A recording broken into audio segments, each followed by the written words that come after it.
बापूजी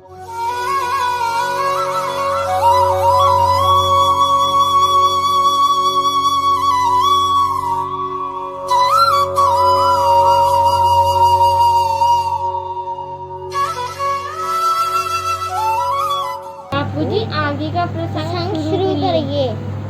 बापू ज्वाला सिंह जी महाराज साहब मान सिंह जी के, जो कि ठाकुर जी परमहंस साहब के सत्संगी थे, सेवा किया करते थे, उनके पोते हुए। तो उनकी लगन कर्मों के अनुसार, संस्कारों के अनुसार बचपन से ही मालिक की तरफ बापू ज्वाला सिंह जी की लगी हुई थी। और जैसे जैसे बापू ज्वाला सिंह जी बचपन से आगे बड़े होते गए, तो मालिक के नाम की उनमें लगन और बढ़ती गई, धुन सवार होती गई, और वो मालिक के नाम में लीन मगन होने शुरू हो गए। कुछ नहीं पता रहता था उनको, कुछ मैं कहाँ हूँ, मैं क्या हूँ। तो उनका जो जीवन था, लालन पालन जो था, वो नूर शाह में मिंट गुमरी में हुआ। तो जो नूर शाह है, ये पश्चिम दिशा में है। कौन सी साइड में है? पश्चिम। पश्चिम, north, south, east, west, west direction में है नूर शाह मिंट गुमरी। तो ठाकुर जी पहले बता गए थे कि पश्चिम दिशा से मेरा एक सेवक आएगा, उसका नाम होगा ज्वाला सिंह, और उसने इस तरीके का वस्त्र पहन रखे होंगे और खूंटा उसके हाथ में होगा। तो बापू ज्वाला सिंह जी जैसे बड़े होते गए, उनकी अवस्था आ गई। उनको ठाकुर जी परमहंस जी के जो शब्द जो बोले हुए थे वो याद आ गए कि मेरी मालिक ने कुछ सेवा लगाई हुई है। हमारे गुरु ठाकुर जी महाराज साहब ने अध्यात्मक गुरु, क्या गुरु?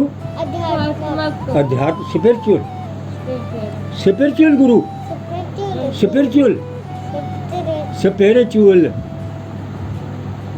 स्पिरिचुअल, अध्यात्मक गुरु। तो बापू ज्वाला सिंह जी ने ठाकुर जी महाराज साहब के शब्दों को मूर्त रूप करने के लिए अपने 2-3 सत्संगी साथ में लिए और चल पड़े। और सादा वाली जगह को ढूंढ रहे, ढूंढते ढूंढते वो पहुंच गए वहाँ सादावली। जब सादावली पहुँचे तो वहाँ पहले ही संगत थी, ठीक है।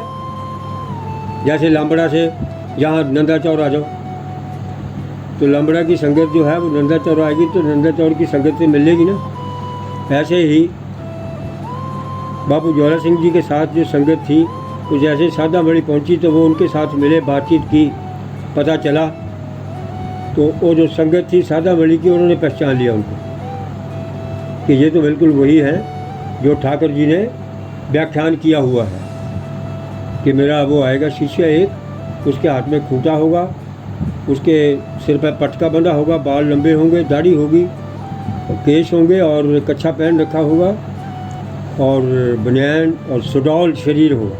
ये तो वही है। नाम पूछा गया, वो पहचान गया, सब कुछ हो गया। और बापू ज्वाला सिंह जी को महाराज वो संगत जो थी बाइज्जत, पूरे सम्मान के साथ, पूरे इज्जत के साथ उस तालाब में ले गए जिस तालाब में पानी नहीं था, परमहंस ठाकुर जी महाराज साहब के टाइम का बना हुआ था। वो बापू ज्वाला सिंह जी जैसे ही अपने साथियों के साथ उसके नीचे गए, सेंटर में, मध्य में, तो उन्होंने अपना खूंटा रखा। वो जैसे ही खूंटा रखा वहाँ, तो गंगा जो पानी था वो उछालियाँ मारती हुई ऊपर को आ गई। उछालियाँ मारती हुई ऊपर को आ गई। वहाँ स्रोत फूट पड़ा। क्या फूट पड़ा? स्रोत फूट पड़ा। चश्मा, चश्मा फूट पड़ा। और देखते ही देखते कुछ घंटों में ही वो जो तालाब था वो सारा गंगा जल से भर गया। गंगा जल से भर गया। तो उसके बाद फिर बापू ज्वाला सिंह जी महाराज साहब कुछ टाइम वहाँ सादावली में भी रहे। तालाब में पानी आने के बाद कुछ टाइम सादावली में भी रहे और वहाँ रह के उन्होंने संगत का मार्गदर्शन किया, संगत की सेवा की और जो ठाकुर जी महाराज साहब के कुछ कार्य अधूरे रह गए थे उनको पूर्ण किया और बापू जी का जो ज्ञान था ठाकुर जी महाराज साहब का उसको अपने ज्ञान के साथ सम्मिलित करते हुए आगे बढ़ाया ताकि संगत की सेवा हो सके, मानव की जीवों का कष्ट दूर हो सके और उनका मार्गदर्शन हो सके। तो ऐसे बापू ज्वाला सिंह जी महाराज साहब कुछ टाइम सादावली में बिता के वापस नूर शाह मिंट गुमरी, नूर शाह जिला मिंट गुमरी पाकिस्तान पश्चिम दिशा में वहाँ आ गए और वहाँ पर आके फिर वो क्योंकि परिपूर्ण हो चुके थे ठाकुर जी के ज्ञान से, अपने संस्कारों से, तो वहाँ पर आके फिर वो उन्होंने सत्संग किया करते थे। वहाँ पर आके बापू ज्वाला सिंह जी महाराज साहब सत्संग किया करते थे और वो सत्संग क्या करते थे, शुद्ध संस्कृत में, दैवी वाणी में, वेदों का, पुराणों का, उपनिषदों का, श्रीमद् भागवत महापुराण का सत्संग किया करते थे। रोज पीपल के पेड़ के नीचे बैठ के एक प्लेटफॉर्म बना हुआ था तो वहाँ बैठ के सत्संग किया करते थे और जो मानव थे उनके कष्ट दूर करते थे, मार्गदर्शन करते थे उनका। तो मुझे मालूम हुआ है दास को कि हमारे जो छठे बापू जी हुए हैं बापू हर भगवान जी महाराज साहब, इनके पूजनीय पूर्वज भी नूर शाह में ही रहते थे। इनके पूर्वज भी नूर शाह में ही निवास करते थे, रहते थे। और जो हमारे ट्रस्ट के चेयरमैन साहब हैं चौधरी अविनाश चंद्र जी, उनके पूर्वज भी वहीं नूर शाह में ही रहते थे। ये पता चला। तो देखें आप, नूर शाह की जगह की एक ताकत देखो, एक शक्ति देखो कि उसके संस्कारों के अनुसार और जो वहाँ का वातावरण था उसके अनुसार, और वो संस्कार आगे बढ़ते हैं, संस्कार के साथ साथ फिर कर्म आगे बढ़ते हैं। अब पूर्वजों ने वहाँ रहे हैं, टाइम पास किया है, वहाँ पे अपना सारा जीवन बिताया है, तो वो वंश आगे बढ़ा। आगे बढ़ के उसी वंश में बापू हर भगवान जी महाराज साहब ने जन्म लिया। बापू हर भगवान जी महाराज साहब ने जन्म लिया और कहाँ आके सेवा करने का, एक ओम श्री ओम दरबार में इतनी लंबी सेवा करने का उनको अवसर प्राप्त हुआ। ये एक संस्कारों की बात है। संस्कारों के अनुसार ही कर्म, कर्म के अनुसार ही फिर सारा जीवन आगे बढ़ता है। और हमारे जो चेयरमैन साहब हैं, उन्होंने दरबार की कितनी सेवा की है, अभी भी कर रहे हैं, और बापूजी के शिष्य बन के सेवा की उन्होंने, कर रहे हैं। सो इन बातों को समझना, इन बातों का पालना करनी, आगे बढ़ाना बड़ा मुश्किल कार्य है। ये कोई आसान नहीं है। जो हम बातें कर रहे हैं। कब बापू ज्वाला सिंह जी कहाँ नूरशाह में हुए, और बापू हर भगवान जी महाराज साहब के पूर्वज वहाँ नूरशाह में हुए, किसी ने देखा नहीं है। मगर और ऐसे ही मान सिंह ठाकुर जी महाराज साहब के सत्संगी शिष्य हुए हैं, कहाँ उनका पोता बापू ज्वाला सिंह हुए हैं, कहाँ जाके उन्होंने तप किया, तपस्या की, और कहाँ उनको आध्यात्मिक ज्ञान की प्राप्ति हुई। और ऐसे ही हमारे बापूजी महाराज साहब के पूर्वज कहाँ नूरशाह में हुए, और कहाँ जाके वो ज्ञान प्राप्त हुआ, कहाँ जाके फिर वो ज्ञान आगे निकला, और उसी दरबार की फिर सेवा उनको मिली। ये कोई आसान काम नहीं है, इस बात को समझना बड़ा मुश्किल है। तो हमें अपने बापूजी महाराज साहब के नतमस्तक होना चाहिए। और बापू ज्वाला सिंह जी महाराज साहब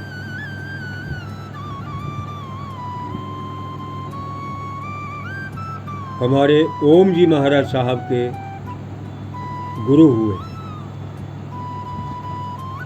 बापू ज्वाला सिंह जी महाराज साहब हमारे ओम जी महाराज साहब के गुरु हुए हैं। और जब ये ओम जी महाराज साहब का प्रसंग आएगा तो तब जाके ये व्याख्यान होगा कि वो बापू ज्वाला सिंह जी महाराज साहब ओम जी महाराज साहब के गुरु कैसे बने, और ओम जी महाराज साहब को बापू ज्वाला सिंह जी के रूप में गुरु कैसे प्राप्त हुआ, ये तब प्रसंग जाकर के आएगा। और बापू ज्वाला सिंह जी महाराज साहब नूरशाह में तपस्या करते करते चारों दिशाओं में, सृष्टि में चारों दिशाओं में, भूमंडल में विख्यात हो गए। उनके नाम की जय जयकार होने लगी, बापू ज्वाला सिंह, बापू ज्वाला सिंह, बापू ज्वाला सिंह। और कई महात्मा, पहुंचे हुए संत उनसे ईर्ष्या भी करने लगे कि भाई हम तो बड़े पहुंचे हुए हैं, और ये एक साधारण व्यक्ति पेड़ के नीचे बैठ के प्रवचन करता रहता है, सादे कपड़ों में बैठ के, और इसका नाम इतना ऊंचा होता है। तो उनसे कई तरह के प्रश्न किया करते थे, और बापूजी बड़े सुंदर तरीके से, बड़े आध्यात्मिक तरीके से उन प्रश्नों के उत्तर दिया करते थे, जो कि उन संतों को भी समझना बड़ा मुश्किल होता था। एक समय की बात है, एक पहुंचे हुए संत बापू ज्वाला सिंह जी महाराज साहब का प्रशंसा सुनते हुए,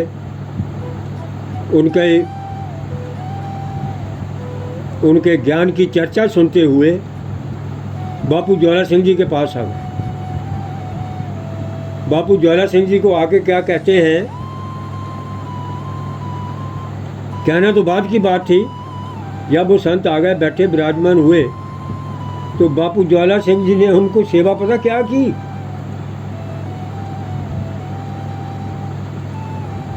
उनको बापू ज्वाला सिंह जी ने उनको भुने हुए चने खिलाए, भुने हुए गुड़ के साथ भुने हुए चने और पानी पिला दिया। लो महाराज है। वो संत बड़े हैरान, बड़े परेशान कि इतना बड़ा नाम है इनका, और ये यहाँ कोई अरेंजमेंट नहीं है इनका, खाने पीने का कुछ और नहीं है, और ये खुद भी चने, भुने चने ले खाते हैं गुड़ के साथ, पानी पी रहे हैं, और मुझे भी यही खिला दिए। तो वो संत क्या कहते हैं बापूजी को जाते हुए कि जे लो महाराज जी, एक मणि दे रहा हूँ मैं आपको, आप तो कमाल के हैं, आपके पास तो लंगर का भी कोई उचित प्रबंध नहीं है, आपकी संगत जो है वो कहाँ से चाय पानी पीती होगी, कहाँ से लंगर करती होगी, और आपका तो रहने का स्थान भी ऐसा ही है, बड़ा हल्का सा ही है, अब कमज़ोर जगह है आपकी जहाँ आप रहते हो। ये मैं आपको एक मणि दे रहा हूँ, इसको अपने पास रखो और इससे आप महल खड़े कर सकते हो। क्या कर सकते हो? महल खड़े कर सकते हो और अपनी संगत के लिए तरह तरह के व्यंजन बना सकते हो, खाने पीने का इंतजाम बड़ा अच्छा कर सकते हो और आप भी अपने रहन सहन खान पान का अरेंजमेंट इंतजाम व्यवस्था बहुत अच्छी कर सकते हो। ये कहाँ है आप बैठे हुए हैं, नाम इतना ऊंचा है और आप बड़ी कमज़ोर जगह पे बैठे हो, अच्छा नहीं लगता, शोभा नहीं देता। बापूजी कहते हैं मैंने क्या करना है, इसको रख दो वहाँ। तो उसने रख दिया जी, और वो पड़ी है मणि, वही पड़ी है, कुछ नहीं वही पड़ी है। और कुछ टाइम के बाद वही संत फिर दोबारा फिर आया, अभिमानवश। कैसे? अभिमान, प्राउड, प्राउडी संत आ गया फिर। तो उसने आगे देखा कि बापू ज्वाला सिंह जी तो वैसे के वैसे ही हैं, जिस कमरे में एक में रहते थे उसी कमरे में रह रहे हैं। इन्होंने कुछ चेंज नहीं किया, मणि में दे के गया था उसका इस्तेमाल ही नहीं किया इन्होंने। ना कोई लंगर घर बना है, ना कोई लंगर की व्यवस्था है और ना ही संगत के लिए कुछ और है। ये आप भी ऐसे बैठे रहे हैं और वैसे ही चने इस्तेमाल कर रहे हैं। और उन्होंने फिर उस संत को चने खिला दिए, गुड़ के साथ चने खिला के पानी पिला दिया। लो महाराज, हम तो यही सेवा कर सकते हैं। उस संत कहता महाराज जी कमाल हो गई, आपने इससे काम नहीं लिया, ऐसे इस्तेमाल नहीं किया। बापूजी कहते हैं अरे महात्मा जी, ये हमारे किस काम की है, ये तो मन को लुभावने के लिए है कि मणि है या हीरे मोती है, ये हमारे किस काम की है? तो जैसे ही वो संत महात्मा जाने लगे तो बापूजी ज्वाला सिंह जी कहते हैं चलो मैं आपको ज़रा सी ऑफ करे हूँ, थोड़ा आगे तक छोड़े हूँ। होता है ना, घर में कोई आया हुआ तो उसको हम गली में आगे तक छोड़ के आते हैं इज़्ज़त के साथ।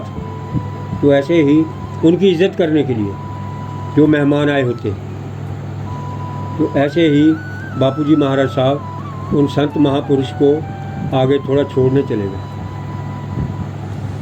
जब थोड़ा आगे गए हैं तो एक खेत में जिमींदार ने हल चला के, नया ताज़ा हल चलाया हुआ था और उसमें मिट्टी के इतने बड़े बड़े पत्थर बने पड़े थे, ठेले।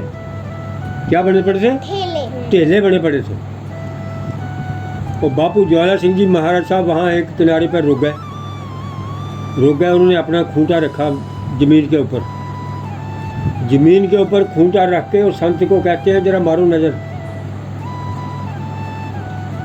उस संत ने जब नज़र मारी तो वो खेत सारे का सारा, जितने भी ठेले थे, मिट्टी के ठेले थे, वो हीरे मोती मणियों से चमक रहे, सारे चमक रहे।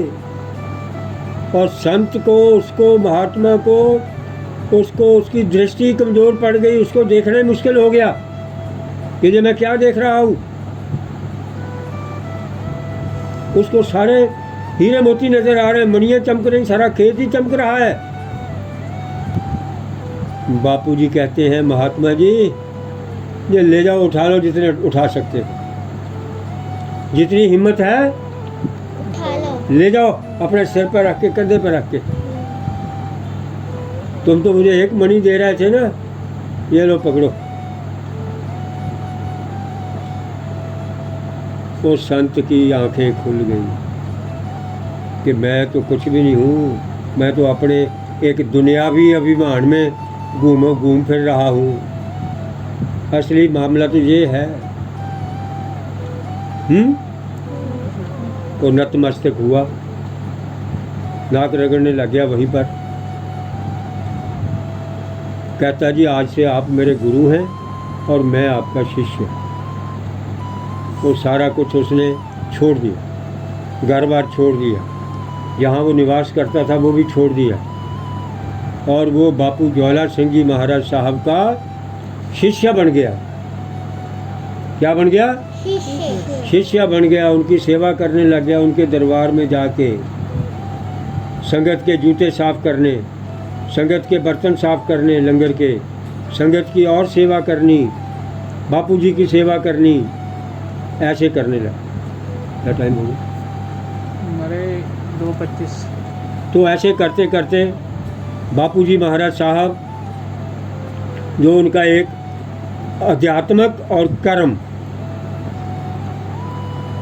दोनों इकट्ठे चलते रहे, और वो संगत की आध्यात्मिक क्रिया से और कर्मों से संगत का मार्गदर्शन करते रहे, और संगत के जो जीवों का एक अंधेरा था उसको दूर करते रहे। और आज ये हम प्रसंग यहीं पर समाप्त करते हैं। ये आज हमारा छठा प्रसंग था, और आगे ये जारी रहेगा, और इसको हम आगे बढ़ाएंगे। बापू ज्वाला सिंह जी का प्रसंग, उनके कौतक, उनकी ताकत, उनकी शक्ति के प्रसंग अभी काफ़ी है। ये आज तो शुरुआत ही है, तो हम इसी प्रसंग को आगे बढ़ाएंगे। ठीक है। ओम बापू नंदाचार्य वाले महाराज जी आपकी सदा ही जय। बापू हर भगवान जी महाराज आपकी सदा ही जय।